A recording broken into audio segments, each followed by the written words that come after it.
time to read the Des Moines Register for Saturday, June 11th, 2022. I'm Scott Splavik, and my partner at the microphone for the next 90 minutes is Cecilia Benetti. For the first hour, we'll read state and local news from the Des Moines Register, along with selections from USA Today. Birthdays and announcements come at the top of the hour. We'll continue with news for another 30 minutes, then change readers. Our second shift will start with published opinions from USA Today. The Des Moines Register opinion section is only published on Thursdays and Sundays and will be read accordingly. There will be no opinion section on Saturday. Obituaries will be read at 11 a.m. and 8 p.m., followed by sports. We'll wrap up our broadcast with Dear Abby and a weather recap. Support for today's reading comes from the Des Moines Register and donations from individuals and listeners like you. Iris provides our 24/7 services and equipment to our listeners at no cost. If you would like to learn more about how you can help us keep the volunteer voices of Iris going strong, give us a call at area code 515-243-6833 or visit iowaradioreading.org. Now let's take a look at the weather and the headlines from today's Des Moines Register. The AccuWeather forecast says mostly cloudy today with a heavy thunderstorm during the afternoon. Cloudy near Des Moines. Winds south-southwest 4 to 8 miles per hour. Today's high is anticipated to be 84 degrees with a low of 68 degrees. Heavy thunderstorm today. Winds southwest 6 to 12 miles per hour. A thunderstorm or two tonight. Winds southwest 4 to 8 miles per hour. Sunday's high is expected to be 86 degrees with a low of 73, a stray morning thunderstorm. Sunrise today at 5:40 a.m. Sunset tonight at 8:49 p.m. Moonrise today 5:54 p.m. and moonset today at 3:30 a.m. Now here's a look at the headlines on the front page of the Des Moines Register. Tears, tissues, and T-shirts. Revelatory hearing of January 6th committee draws murmurs, emotional responses from attendees. Also, answers murky for emptying putrid pit. And finally, the third article on the front page of the Register today is Tama won't be getting bigger beef processing factory. Now, here's Cecilia with our first story. Tears, tissues, and T-shirts. The first of 8 hearings held by the House Committee investigating the January 6, 2021 Capitol riot evoked murmurs and sometimes tears from its audience, which included several officers who survived the attack and the wives of officers who didn't. In his opening remarks, Representative Benny Thompson, a Democrat from Mississippi, provided the committee's grim thesis directly. It boils down to this: January 6th was the culmination of an attempted coup. Representative Liz Cheney, a Republican from Wyoming, described the build-up to the Capitol riot in a series of frank remarks and supporting video and audio interviews, which she said will be expounded upon in future hearings. Gripping testimony from Capitol Police Officer Carolyn Edwards, who suffered a traumatic brain injury after the mob broke through a fence of bicycle racks outside the Capitol and shoved her to the ground, marked the hearing's close.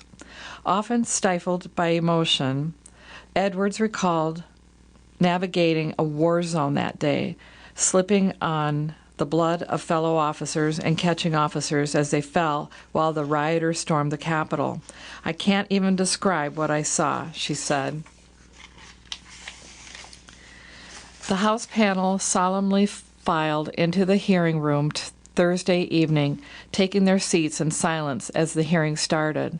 The events of January 6 were a sprawling, multi-step conspiracy meant to subvert a democratic election, Thompson said, adding that former President Donald Trump sought to throw out the votes of millions of Americans, your vote, your voice in our democracy, and replace the will of the American people with his will to remain in power. The room remained mostly quiet throughout the hearing. The crowd engaged, aside from reporters' rapid typing on computers during moments of new information. The committee leader spoke off a teleprompter, which drew the ire from social media users and House Republicans alike. Cheney, stern and deliberate, described at length Trump's involvement in the attack. She said Trump was aware of his supporters' call to hang former Vice President Mike Pence, she said, and at one point suggested they might not be wrong, offering that Mike Pence deserves it. The comment gave rise to murmurs throughout the hearing room. In the final remarks of her opening statement, Cheney asked all Americans to remember the hearing's gravity and directly address the members of her party who have chosen to look the other way on the events of January 6th and the efforts that led to it. Tonight, I say this to my Republican colleagues who are defending the indefensible, she said. There will come a day when Donald Trump is gone, but your dishonor will remain. The room's mood abruptly shifted when a video chronicling the events of the day played. Many shifted in their seats, visibly on edge, and the eyes of all audience members and committee members stayed glued to the overhead screen. The video showed emboldened protesters chanting USA, USA as they marched from Trump's speech near the White House to the Capitol, toting American flags and Trump banners. Rioters berated and battered police officers as they charged into the Capitol complex. A number of officers who fended off the mob on January 6 were seated behind where witnesses testified, including Capitol Police Officer Harry Dunn, D.C. Metropolitan Police Officer Daniel Hodges, Capitol Police Sergeant Aquino Gonell, and D.C. Metropolitan Police Officer Michael Fanone. Dunn, who on January 6 helped resist rioters and flushed the pepper spray from fellow officers' eyes, wore a T-shirt showing definitions of insurrection, one being January 6, 2021. He said a friend made the shirt. The widow of officers who died in the aftermath of January 6, Aaron Smith, Serena Liebergood, and Sandra Garza, were seated with them. As the video played of the violence unfolding on January 6, Dunn stretched his arm out around Liebengood and Garza. The two pulled out tissues and wiped away tears while watching the video. Their husbands, Howard Liebengood and Brian Sicknick, died in the aftermath of the riot, one by suicide and one after suffering 2 strokes. Many of the reporters covering the hearing inside the Cannon caucus room were also in the Capitol on January 6. About 20 members of Congress also attended the hearing. Among them were Representatives Pramila Jayapal, Democrat from Washington, and Susan Wild, Democrat from Pennsylvania, who were in the House chamber when the rioters tried to breach it. 2 people gave testimony, British documentarian Nick Quistad and Edwards. While Quistad, a journalist, mainly stuck to the details he observed and recorded, Edwards gave testimony about her role defending the Capitol. Edwards described the Capitol grounds as a war scene, the ground scattered with officers bleeding and throwing up. I saw friends with blood all over their faces. I was slipping in people's blood. I was catching people as they fell, she said. It was carnage. It was chaos. I can't even describe what I saw. In particular, Edwards recalled spotting Sicknick with his head in his hands, describing him as pale as a sheet of paper she held in her hands. Before she could help, she was sprayed with tear gas and taken by another officer to be decontaminated, she said. Garza, Sicknick's longtime partner, sat behind Edwards during the testimony. That was probably the most painful part of this entire thing, Garza told USA Today about Edwards' retelling. Garza said that although she had spoken with Edwards before, her testimony and the committee's video was very hard to relive. I would say I kind of did lose it a little bit when they started showing the footage initially, because it was like it immediately transported me back to the day, she said. It was like a flood of memories came back. It was very painful. It's just a horrible thing, and it stays with you forever. Dunn also described the pain of reliving the insurrection during the hearing to reporters.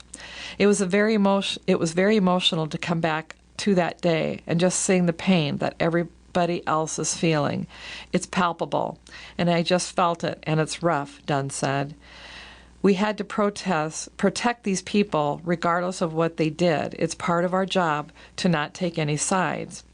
Gonell told reporters after the hearing that while the Capitol has increased mental health resources, of course you could always do more. It's a struggle, he said. Sometimes officers or people don't want to talk about it and deal with certain things in their own way. So I hope that we do get some recommendations regarding that. The hearing concluded with hugs throughout the room. At a nearby outdoor watch event, more than 200 people gathered to watch the hearing together at Taft Memorial and Carillon in Washington, D.C. The viewing, hosted by the progressive nonprofit group Public Citizen, remained quiet and focused throughout the hearing, many describing it as one of, if not the most important hearing of the current today's political movement. It seems almost like a soap opera where I've paid attention around January 2021, and I feel like it's been a couple of seasons, said Zach Sabin, who works in marketing and came from Virginia to watch the hearing. It's like a show where I'm just getting caught up on it. But despite their engagement, many of the viewers expressed worries that the hearings would not result in much change and could have political ramifications. It's good we're doing this, said Monica Baston of Arlington, Virginia. It probably won't help the Democrats in the midterms, but it's one of those things that needs to be done. Answers murky for emptying putrid pit. Lagoon's fumes blamed for man's death last year. This is written by Donnell Eller of the Des Moines Register. In north-central Iowa, Kossuth County residents want answers about the liquid in a lagoon south of Algona, fumes from which led to the death of an area man 9 months ago and continue to plague neighbors with their putrid odor. So far, county officials and residents say they've gotten few answers. We're very frustrated, said Roger Tsarkis, the Kossuth County Board of Supervisors chairman. The supervisors and neighbors say they want to know what's in the lagoon, how it should be disposed of, and who will pay the cost, which could run into hundreds of thousands of dollars. The government is just passing the buck, Tarks said, adding that the Iowa Department of Natural Resources washed its hands of the investigation in December, sending the case to the U.S. Environmental Protection Agency. There's been one death. What do we need to get rid of it? Another one? Said fellow supervisor Galen Casey, who lives a couple of miles east of the concrete tank filled with 300,000 gallons or more of the reeking substance. On September 4th, over the Labor Day weekend last year, Randy Dean Meyer, a 33-year-old Whitmore father, was overcome by fumes from the tank while using a tractor-mounted auger to agitate the material, which was foaming. He died 2 days later at a Mason City hospital. Another man was temporarily overcome by fumes at the site, the Iowa DNR said in a letter to one of the companies associated with the pit, issuing an order to not sell, use, or move the material. The agency said the lagoon was filled with filled pepitones, pork processing byproducts, combined with soybean wash water and possibly other unidentified substances. Area residents have been told that the pepitones are primarily the remnants of pig intestines used to make a blood-thinning drug called heparin. State officials said the material was intended for use as a crop fertilizing soil conditioner, but Iowa DNR spokeswoman Tammy Krausman told the Des Moines Register this month that preliminary analysis showed the lagoon's material might be hazardous waste and falls under the oversight of the EPA. The federal agency will determine how the material should be disposed of if it's hazardous, and Iowa DNR will oversee disposal if and only if it's determined to be non-hazardous, Krausman said. While residents wait, they say the lagoon's stench will only worsen as temperatures climb toward summer highs. Right now it smells like rotten eggs with temperatures in the 70s, said Ron Bade, who owns G-Force Custom Hot Rods and Restoration across the street from the lagoon. We're not even in the dog days of summer. Wait till it's 80, 90 degrees for a couple of weeks, he said. The smell could be horrendous. Charissa Muller, Cassuth County Emergency Management Coordinator, worries the fumes from the material in the lagoon could be dangerous to residents who live and work around the tank, which is on a former hog farm. We don't know what the long-term effects are from inhaling that odor, Muller said. Casey and Bade, along with other neighbors, say they're sometimes unable to leave their doors and windows open because of the smell from the lagoon. Casey said he had to quit working outside recently because of the smell. He said he had a blinding headache, although he's not sure it was because of the lagoon. After Meyer's death in September, the Iowa DNR and Iowa Department of Agriculture issued stop sale orders to Kevin and Josh Rothler of Algona, who owned the land. Mike Marceau, owner of M&M Pumping in West Bend, and Mobrin Transport of Sioux City, described as either the distributor or manufacturer of the material, called Mobrin Liquid Grow. The state environmental agency said the pork byproducts came from Hepper Bioscience, a South Dakota company that produces animal fats and grease and pharmaceutical byproducts. It said the soybean water came from American Natural Processors, a South Dakota oilseed processor that has plants in Galva and Cherokee. Scientific Protein Laboratories owns Mobrin Transport, according to Iowa Secretary of State documents, which names Scientific Protein Laboratories executives as officers of Mobrin. In addition to blood thinner derived from pig intestines, the Waunakee, Wisconsin company makes pancreatin using pig pancreases to help people with cystic fibrosis metabolize fat and proteins. Chinese pharmaceutical company Shenzhen Hepalink, one of the world's largest manufacturers of heparin, bought Scientific Protein Laboratories in the year 2013 for $337.5 million.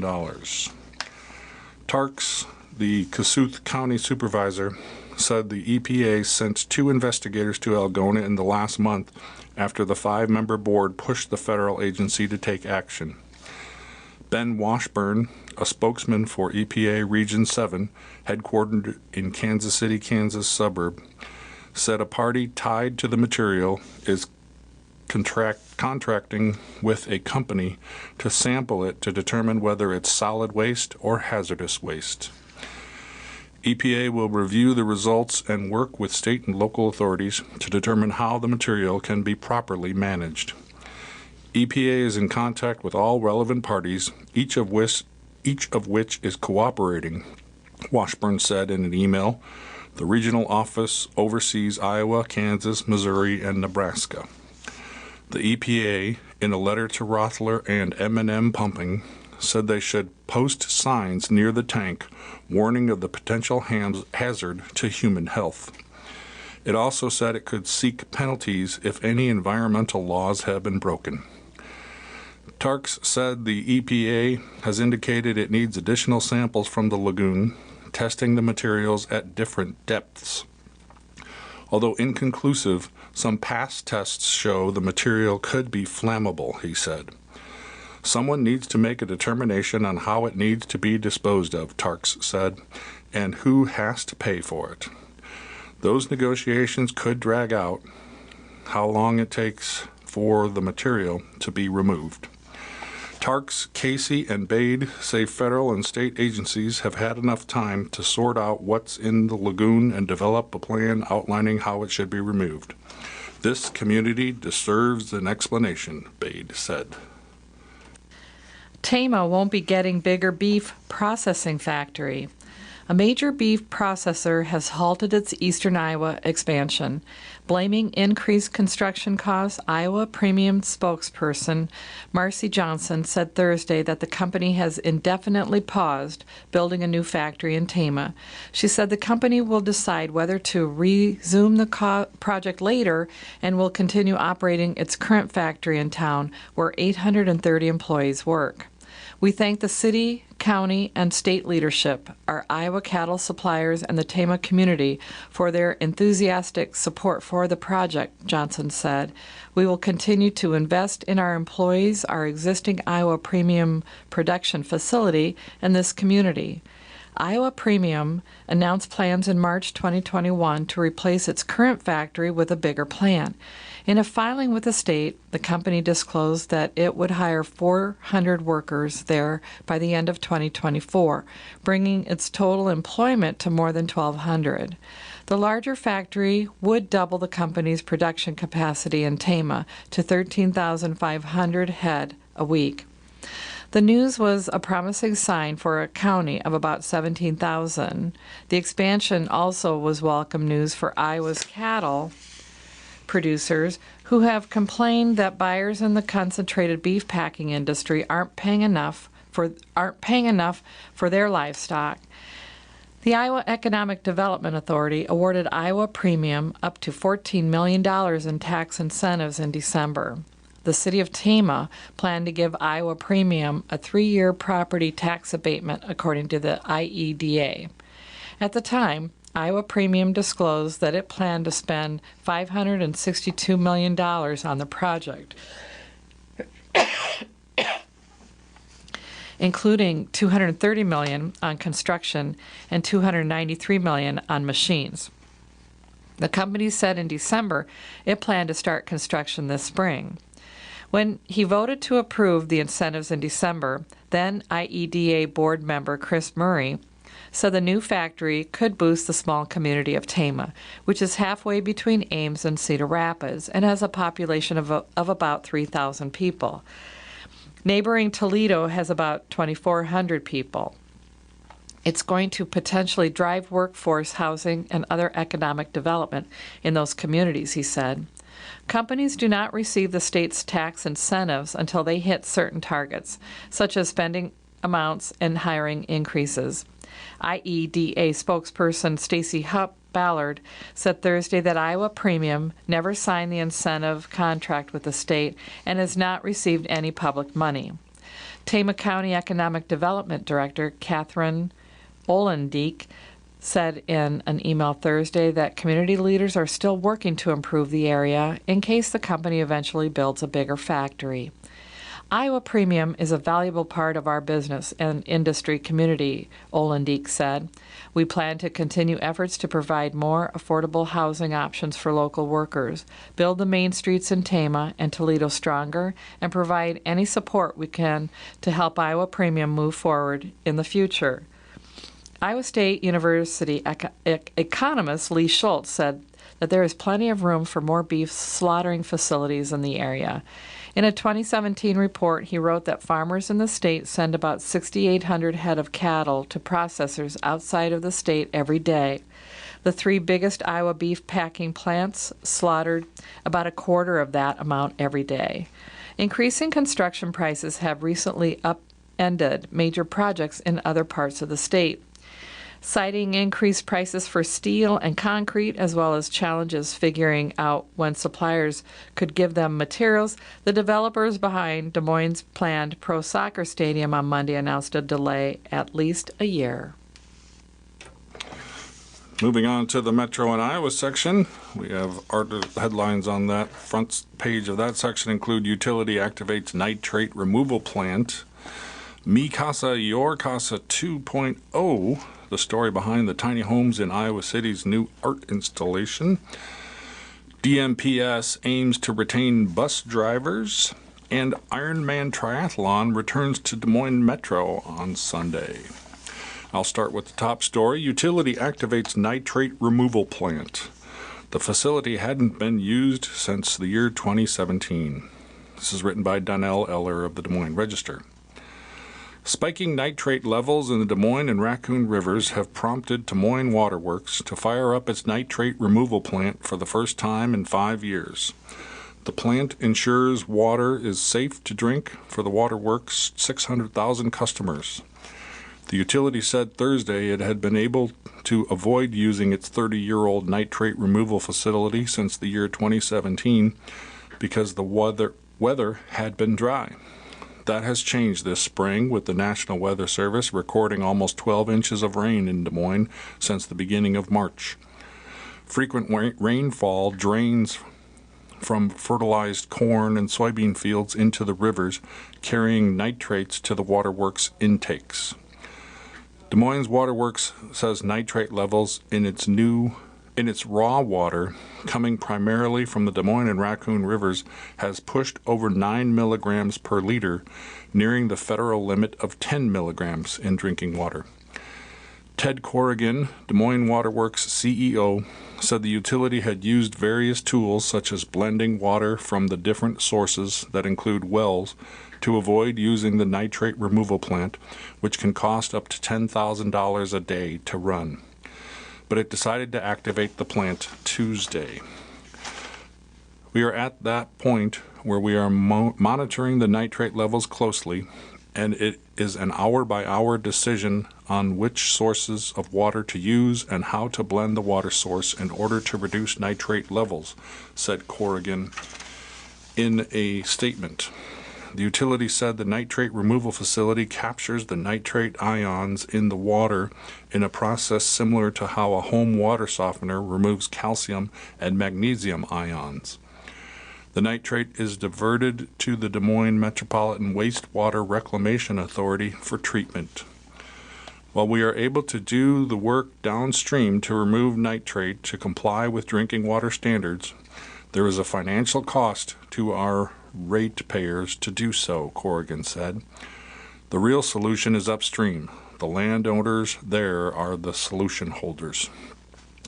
The Des Moines utility has pushed farmers to adopt conservation practices like planting cover crops that hold nitrate and phosphorus in place when corn, soybeans, and other crops aren't growing. While the nutrients are beneficial for plants, high levels in water can be hazardous to human health. High phosphorus levels also can feed algae blooms that produce toxins called microcystins, which utilities struggle to remove. Some people exposed to toxic algal blooms while swimming or during other recreational activities have reported health problems including headaches, sore throats, and nausea. In the year 2015, Des Moines Waterworks unsuccessfully sued drainage districts in 3 North Iowa counties and indirectly farmers, seeking to have them regulated under the Federal Clean Water Act as a point source of pollution, much like manufacturing plants. A U.S. District Court judge dismissed the suit in the year 2017. Mi Casa, Your Casa 2.0. For the next month, visitors will see, let me back up here. If last summer's interactive public art installation on the Iowa City Pedestrian Mall drew visitors back to the city's living room, this year's installation welcomes the community home. The Iowa City Downtown District, in partnership with Iowa City, Think Iowa City, and the Community Foundation of Johnson County, presents Mi Casa, Your Casa 2.0, which opened to the public Thursday and will remain on the Ped Mall through July 10th. Mi Casa, Your Casa 2.0 was created by designers Hector Ezraoui and Ignacio Cadena and is presented by the interactive installation tour producer Krios. For the next month, visitors will see 16 three-dimensional red frames in the shape of small houses sitting off East Washington Street. Inside the home is a swing that people are invited to enjoy, centered around the idea of fostering human connection. Mi Casa, Your Casa 2.0 is inspired by the mercados, or street markets, in Latin America. Cadena told the Press Citizen that in Mexico, these markets are spaces for human connection, commerce, and social interaction. The designers are both from Mexico and share many memories of the Mercado. The designers are both from Mexico and share many memories of the mercados they frequented growing up there. Ezware said that alongside commerce and social interaction, mercados are in many ways the heart of towns. Cadena recalled many weekends mercado trips with his father, a foodie, including at a local market and a seafood market. It was part of my life from a very young age, he said. Ezrawe and Cadena agreed that the feelings they associate with mercados are attached to the installation. Mi Casa, Your Casa connects with the idea of joy, of connecting with other people, of community and public space, Cadena said. We've always had public spaces designed to linger and communicate. More than ever after the pandemic, it becomes relevant. Oops, hold on, I've got the wrong page here.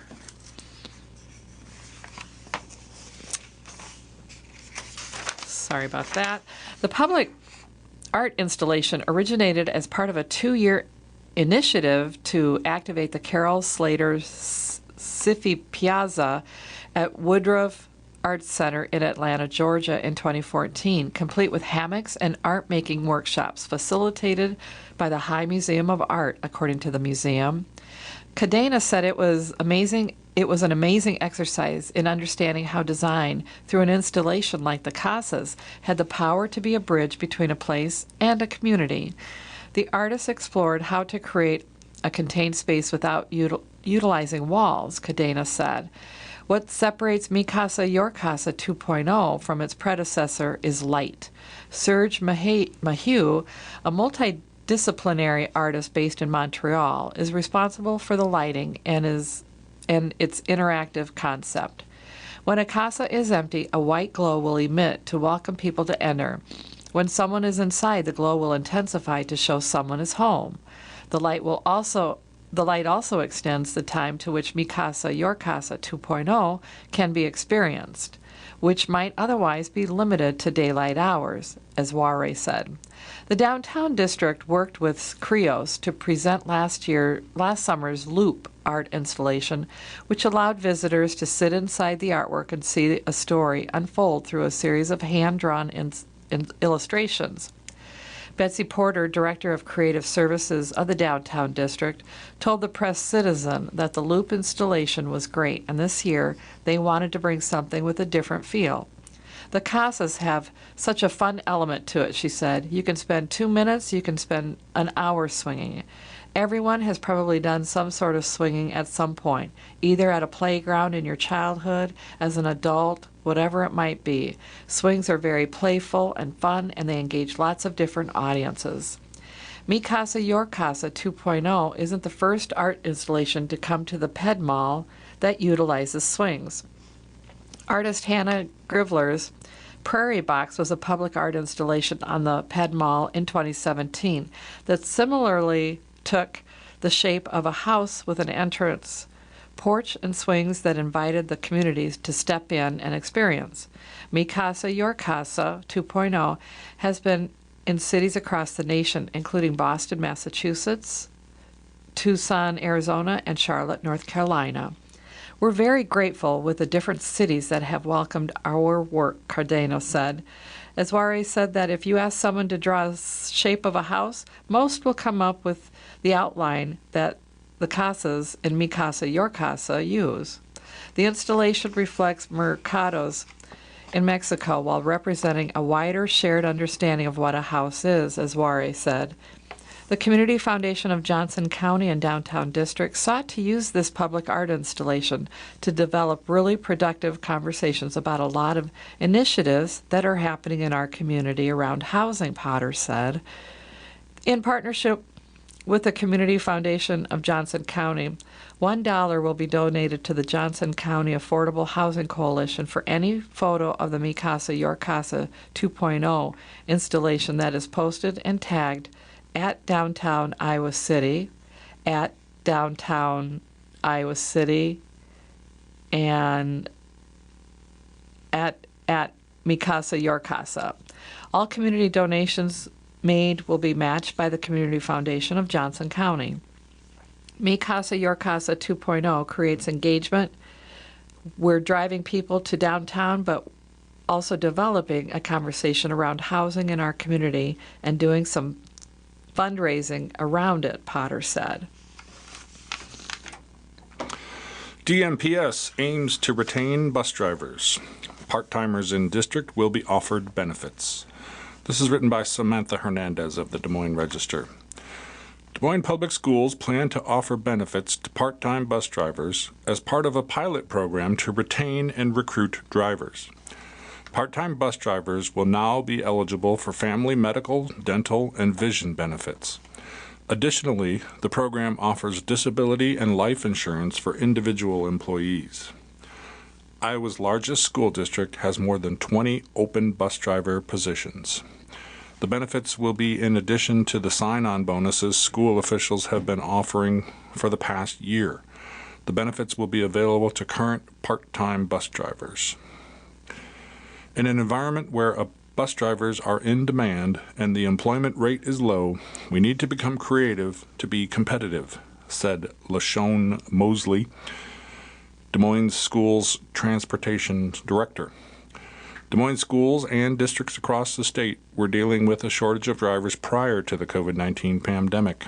The pandemic and tight budgets have exacerbated the issue, district officials say.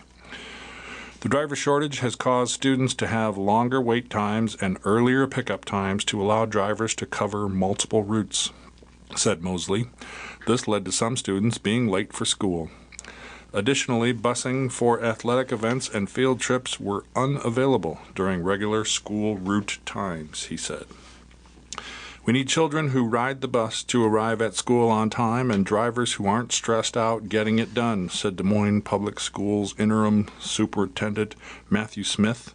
If we can recruit and retain employees with this offering, we'll look at these benefits for other part-time positions in the district where the low unemployment rate is impacting our ability to get people. To apply, go to www.dmschools.org. Ironman Triathlon returns to Des Moines Metro on Sunday. The Ironman North American Championships are returning to the Des Moines Metro, and athletes will be going the distance as they complete a staggering 140.6 miles of swimming, cycling, and running. The Sunday Triathlon will be a full-distance event, twice as long as last year's half event at 70.3 miles.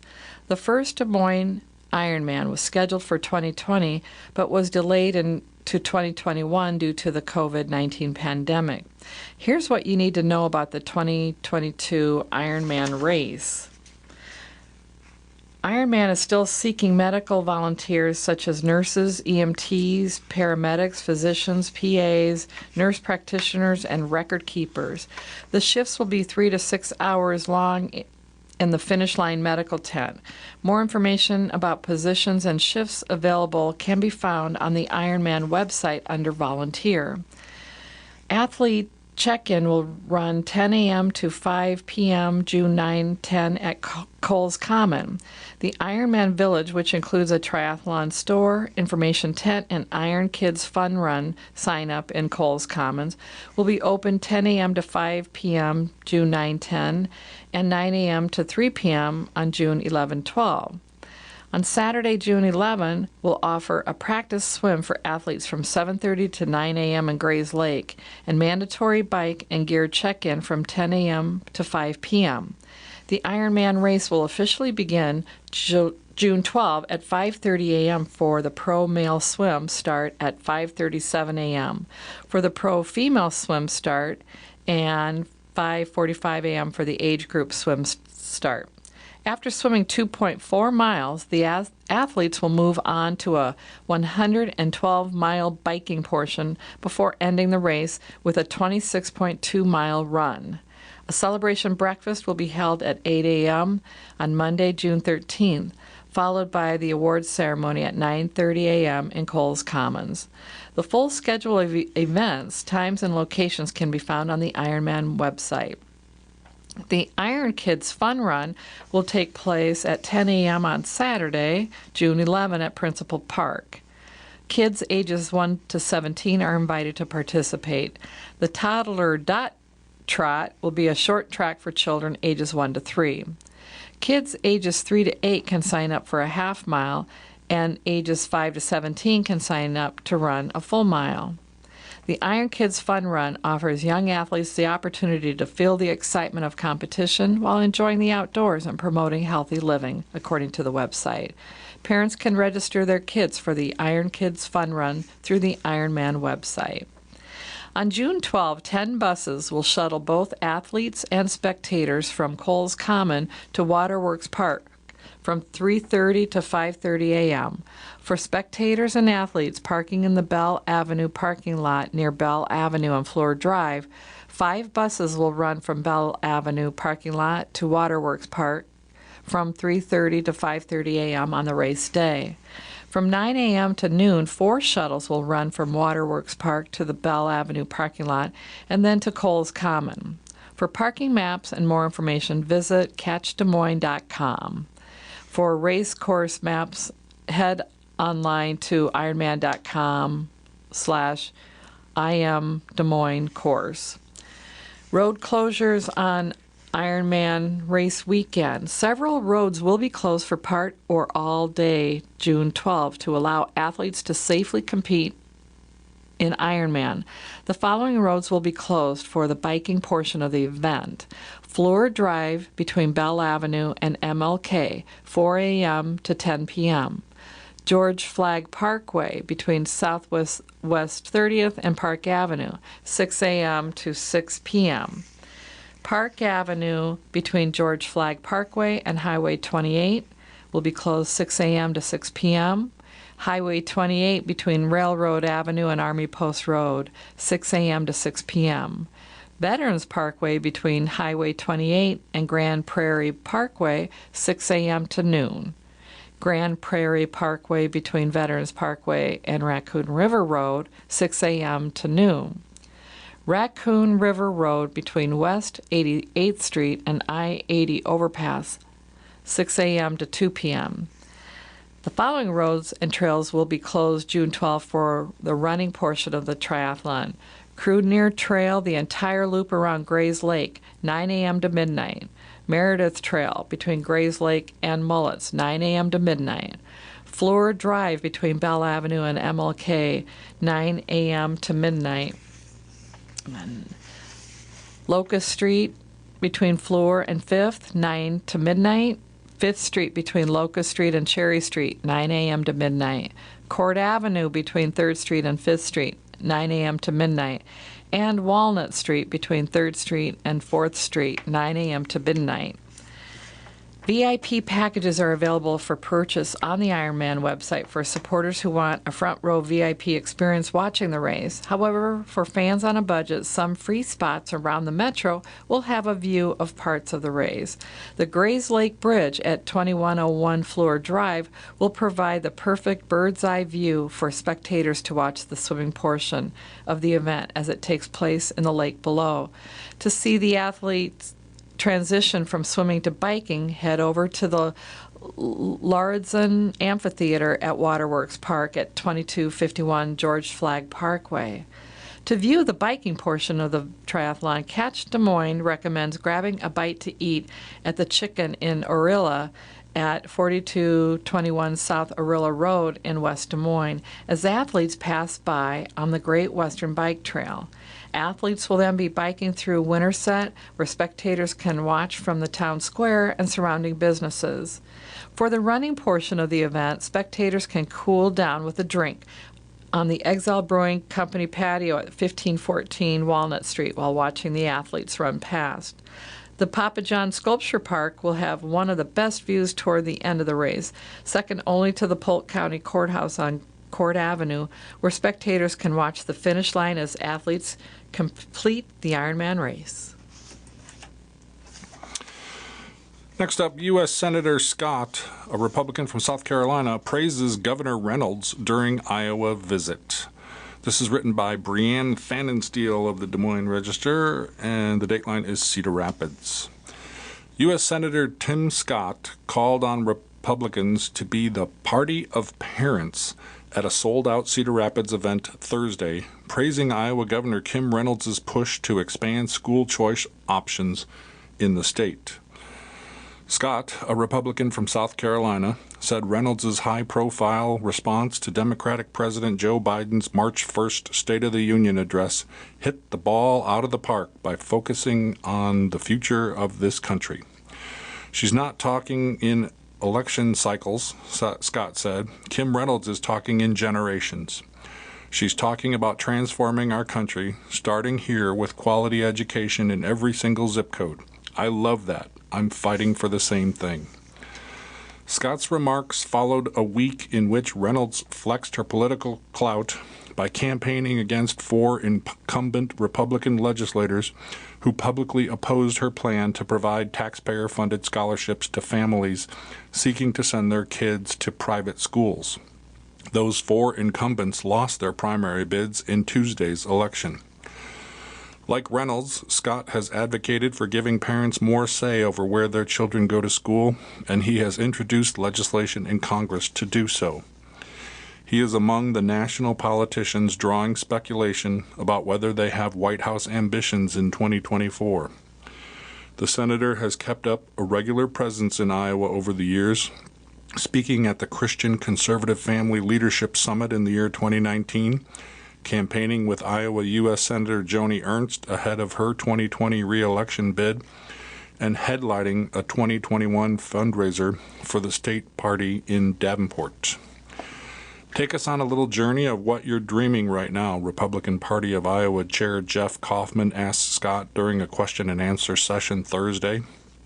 "President," someone shouted from the crowd. "Of my homeowners association, yes," Scott responded, laughing. He also turned the tables briefly on Ernst, who joined him during the session. "God bless the leadership you provide," he told her. "When you're over all the military or the vice president or the president of this country, I look forward to saying, 'Yes, ma'am.'" Ernst described Scott as one of her best friends in the Senate and the embodiment of the American dream. "When I was going through so many difficulties a number of years ago, it was Tim Scott that would pray with me," she said. "And it was Tim Scott that would walk me through some of those dark days. Tim obviously has such a wonderful connection to people when he's in public, but the way he acts in private and the way he helps his friends heal is extraordinary."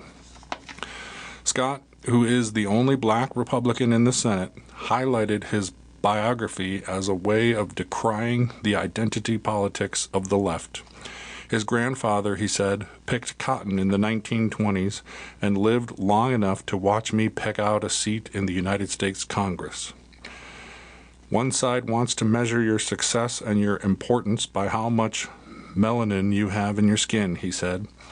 "I prefer to measure our success and our significance by the values we're willing to defend."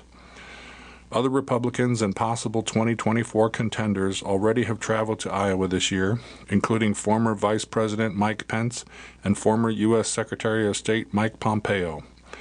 More, including former UN Ambassador Nikki Haley and U.S. Senator Tom Cotton of Arkansas, are planning Iowa trips later this summer. National Democrats are considering changes to their presidential nominating calendar, potentially booting Iowa from the front of the line. But the Republican National Committee recently voted to cement Iowa's first-in-the-nation status for 2024, a fact that drew cheers when Kaufman noted it for the crowd.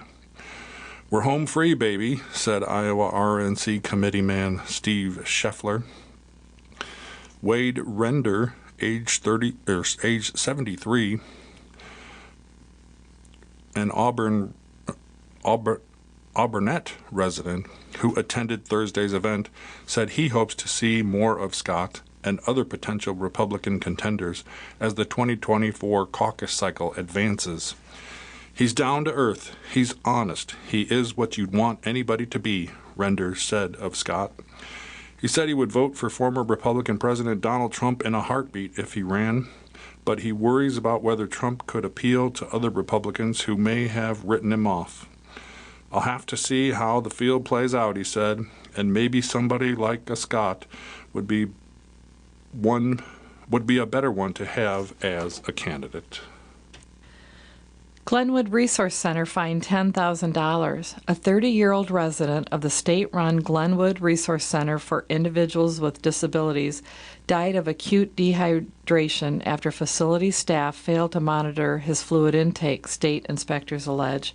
The center, which has a long history of care issues and is scheduled to close in 2024, has been fined $10,000 by the Iowa Department of Inspection and Appeals. According to state records, the resident who died had a profound intellectual disability as well as cerebral palsy. He was hospitalized for 8 days in November 2021 due to dehydration and resulting acute kidney injury. Upon discharge, the resident's doctor ordered the man to receive a minimum of 2,000 millimeters of fluid, about 68 ounces per day, while at Glenwood. On January 10, the order was increased to 3,000 millimeters, or 101 ounces per day, with the understanding if the goal was not met, a nurse would be notified so fluids could be provided through a tube.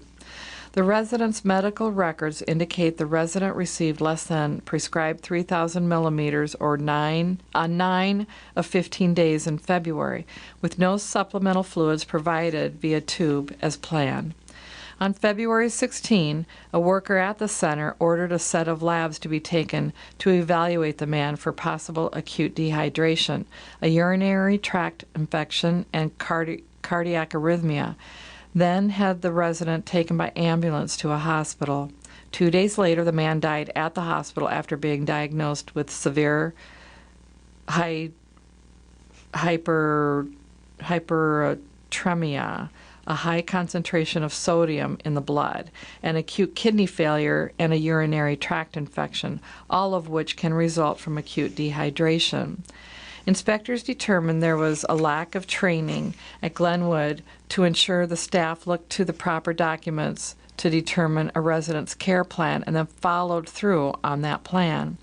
In January, Glenwood was fined $2,750 after an incident in which a worker allegedly yelled at a resident and shoved a plate in the resident's face. In May 2021, Glenwood was fined $2,750 for failing to employ sufficient staff to manage and supervise residents. In 2019, the U.S. Department of Justice opened a two-part investigation into the Glenwood and its sister facility, the Woodward Resource Center, focusing on quality of care and the state's over-reliance on institutional settings for serving people with disabilities. In December 2020, the DOJ released a report that concluded the state of Iowa had subjected Glenwood residents to unreasonable harm through uncontrolled and unsupervised physical and behavioral experiments and through inadequate physical and behavioral health care. The decline in care at Glenwood, the DOJ reported, was facilitated by a DHS central office that was unwilling, unable, or both to recognize and address the problem. Court records indicate a former Glenwood superintendent, Jerry Rhea, authorized and conducted research experiments on residents involving sexual arousal and that he did so without the residents' permission.